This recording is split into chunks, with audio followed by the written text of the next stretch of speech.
Knicks here giving you an impromptu analysis of this series coming up for us for the Knickerbockers, man. Let's just get right into it, man. I ain't gonna waste your time. It's the Cleveland Cavaliers. It's the Cleveland Cavaliers that we're playing. They end up routing Detroit Pistons, which I'm not gonna lie to you, I kind of foresaw that, man. Detroit is god awful, man. Their offense is god awful. Their defense kind of a little overrated, if you ask me. They got Thompson, who's a good defender, and they do have defensive moments, but in large part, not really all that great. But hey, that's the narrative out there, and offensively, they just struggle. And the Cavs could have ran away with this game. I mean, they won 3 straight. Yeah, I mean, like they should have kind of ran away with this, but the Cavs is a very inconsistent team, man. So, but I said this before in a prior video, man. Their ceiling is higher than Detroit's.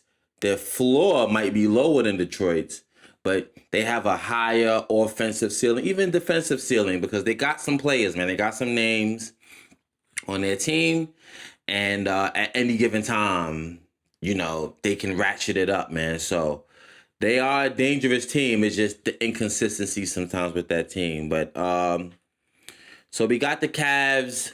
Game is on Tuesday, 8 p.m. How we feeling about it? It didn't matter to me who we were gonna play, to be honest with you, between the Cavs, Detroit. I felt like they're both winnable games against, these two teams. They both pose different threats. Of course, Detroit is the defense, Thompson. And of course, with the Cavs, it's, offensively, Donovan Mitchell. Harden is still Harden. Mobley could wake up and get his act right at any given moment. Jared Allen, so they're a force to be reckoned with. But nevertheless, man, I think, again, we do what we're supposed to do. We play our game the way we're supposed to play it. I don't think there's a team that can mess with us, man. When you look at the teams, though, man, as far as the numbers is concerned, they're kind of evenly matched. The Knicks offensive rating, second in the league, second in defensive rating.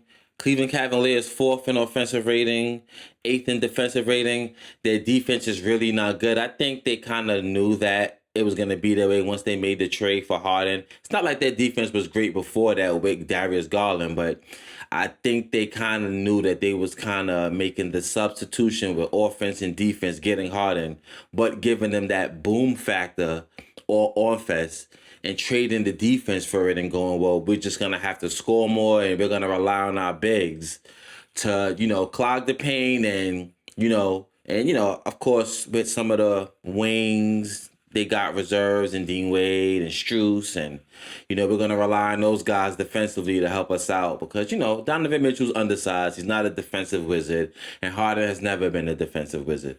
So I think that was the calculation on Kobe Altman's part, hey, and then they made it to the Eastern Conference Finals with that bet. So when you watch them, you don't really see a whole lot of defense. They ratcheted up against Detroit, but Detroit is an inept offensive team. So what you expect with that, man? Anybody can lock up Detroit, man. I know everyone is going out there speaking about Cat being the hub, and I do think it can be a key. I do think that is a key, but I think there's some other things that we need to look at, or that I'm looking at, I'm interested to see. One is the lineups. Me personally, I would put Josh on Donovan Mitchell, and I would put Mikal on James. I would have OG on Mobley. I would have Cat on Jared Allen, and Jalen guards one of Strus or Merrill or Dean Wade if he's starting.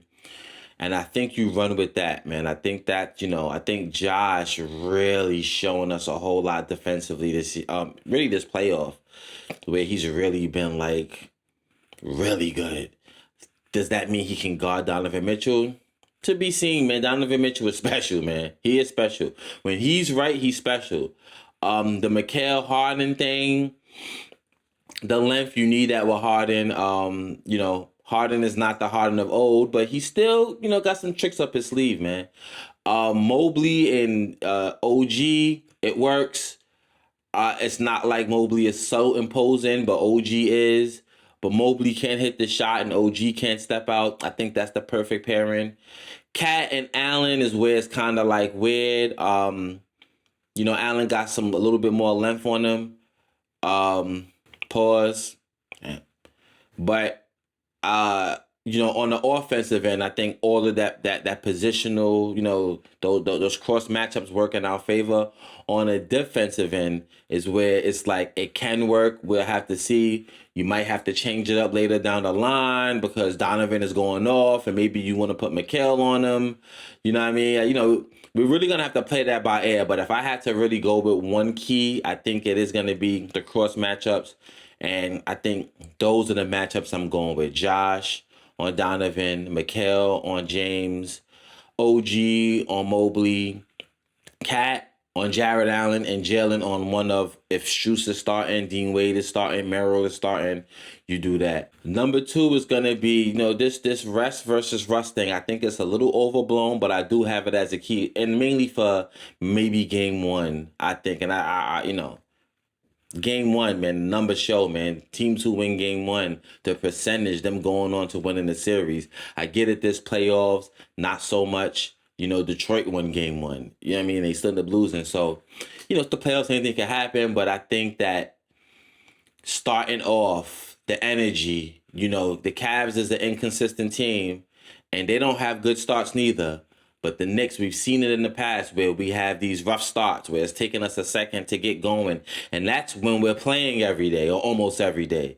So having a 9-day game, 8 days, 9 days off, and we're susceptible to these first quarter, first half woes, and we don't get it going until close to the second half, if not middle of the second half. I think that's going to be interesting to see, you know what I mean, how it works, man. And 3, man, it's going to be the turnover battle. I really do think it's going to be the 3. I'm going to couple it together. It's going to be the turnover rebound battle because, we have the flexibility to go double big. We definitely have the flexibility to go double big. The double big lineup, though, makes it to where it's 4 or 5.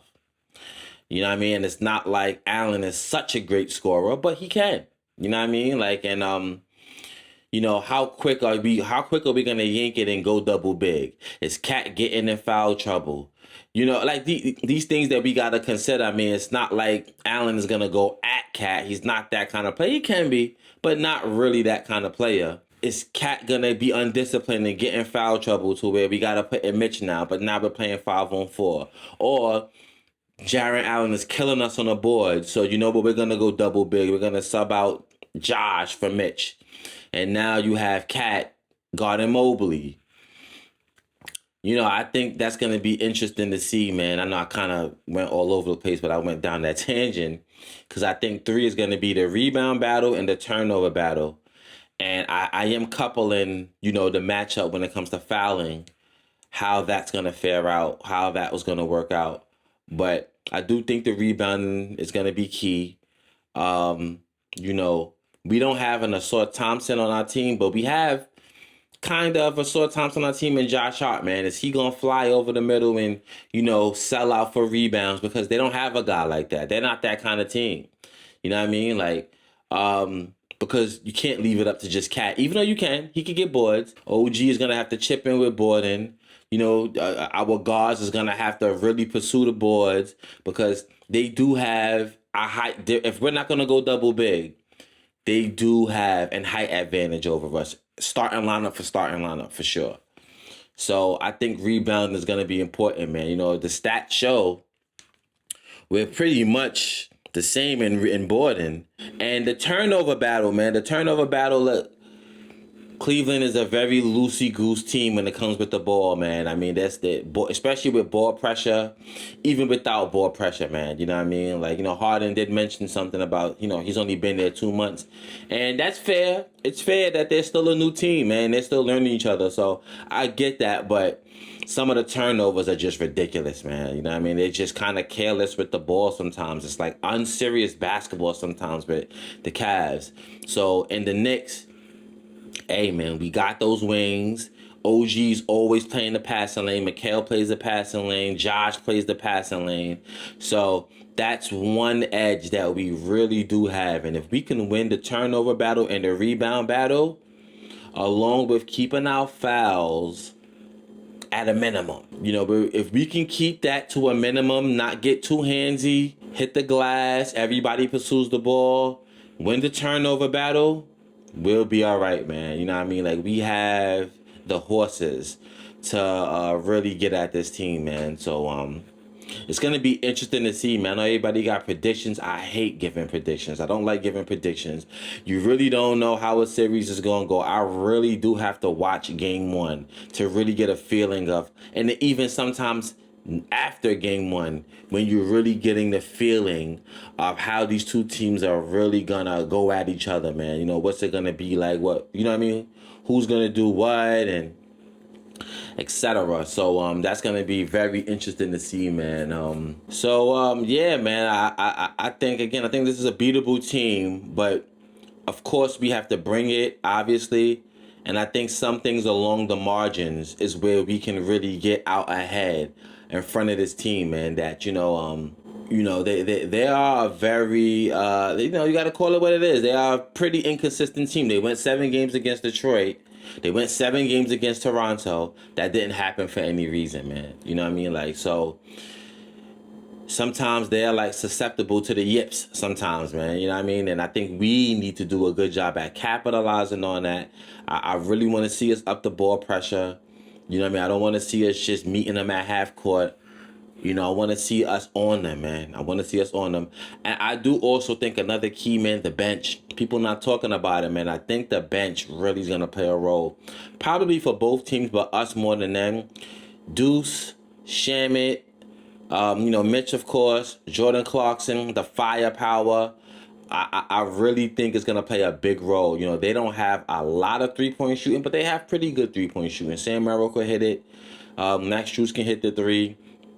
And that's really pretty, Schroeder can make shots. He really hasn't been shooting well with them for most of the year. But, he poses a threat for sure. You know what I mean? But I think we really got to, like, win the turnover battle, win the rebounding battle. The cross matchups is going to be important. Keeping our fouls low, being a little disciplined.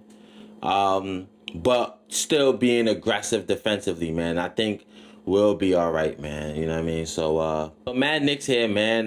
Like, comment, subscribe, man. Turn on your notifications.